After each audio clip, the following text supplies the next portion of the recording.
భగవంతుడు ఖచ్చితంగా ఒకరిని పంపిస్తాడు.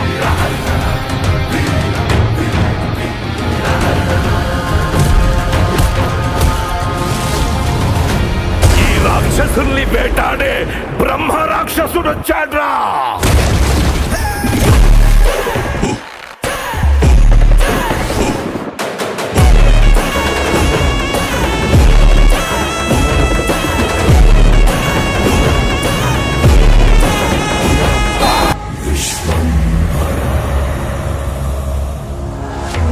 మెగాస్టార్ చిరంజీవి నటిస్తున్న లేటెస్ట్ మూవీ విశ్వంబర. ఈ సినిమాను వశిష్ఠ డైరెక్ట్ చేస్తున్నాడు.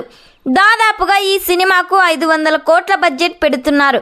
ఈ సినిమా స్టోరీ మొత్తం టైం ట్రావెల్ నేపథ్యంలో సాగుతుంది. మెయిన్ విలన్గా ఈ సినిమాలో ప్రకాష్ రాజ్ నటిస్తున్నారు. చిరంజీవికి జోడిగా ఈ సినిమాలో త్రిష నటిస్తుంది. ఆల్రెడీ ఈ సినిమా షూటింగ్ 60% కంప్లీట్ చేసుకుంది.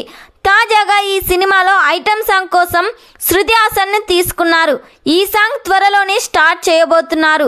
ఈ సినిమాను జనవరి 10, 2025 పాన్ ఇండియా లెవెల్లో రిలీజ్ చేస్తున్నారు. ఈ సినిమాలో మొత్తం 6 పాటలు ఉండబోతున్నాయి. ప్రతి సాంగ్ కూడా బ్లాక్ బస్టర్ హిట్ అవ్వబోతుంది. మరి ఈ సినిమా థియేటర్స్లో రిలీజ్ అయ్యి బిగ్గెస్ట్ బ్లాక్ బస్టర్ హిట్ కావాలని ఎంతమంది కోరుకుంటున్నారో కామెంట్ చేయండి.